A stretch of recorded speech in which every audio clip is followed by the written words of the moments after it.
Dr. Sharara. Woodfire,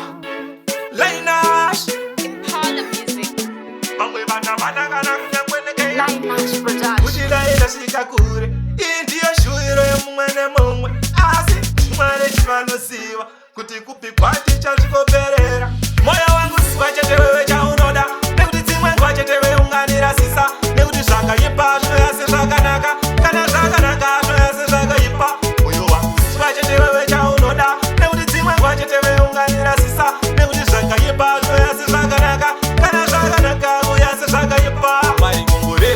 vanoshanda nesimba life yavo vavane nguva yekuiita nekuti ndivo chete vanokwanisa kusiya nhaka upfumi hwese hwekuromba una nhaka satani handina ropa racho rekukupa kana uri upfumi hwachorekera kunipa tariro yangu yese iri kune akatisika tariro yangu yese iri kune akatisika moyo wangu siwa chete wewe chaunoda nekuti dzimwe nguva chete weunganira sisa nekuti zvakaipa zvoyase zvakanaka kana zvakanaka zvoyase zvakaipa moyo wangu siwa chete wewe chaunoda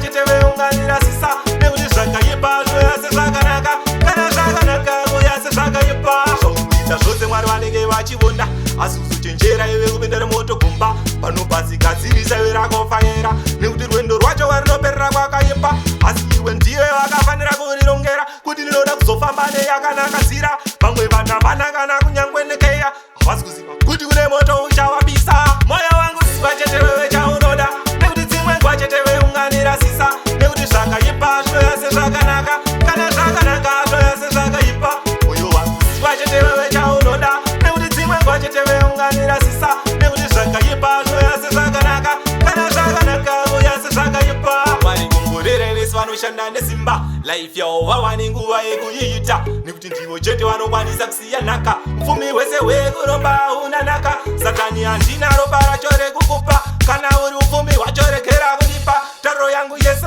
iri kune akatisika tariro yangu yese iri kune akatisika moyo wangu siwa chete wewe chaunoda nekuti dzimwe nguva chete weunganira sisa nekuti zvakaipa zvoyase zvakanaka kana zvakanaka zvoyase zvakaipa moyo wangu siwa chete wewe chaunoda nekuti dzimwe nguva chete weunganira sisa nekuti zvakaipa zvoyase zvakanaka kana zvakanaka zvoyase zvakaipa moyo wangu siwa chete wewe chaunoda nekuti dzimwe nguva chete weunganira sisa nekuti zvakaipa zvoyase zvakanaka kana zvakanaka zvoyase zvakaipa moyo wangu siwa chete wewe chaunoda nekuti dzimwe nguva chete weunganira sisa nekuti zvakaipa zvoyase zvakanaka kana zvakanaka zvoyase zvakaipa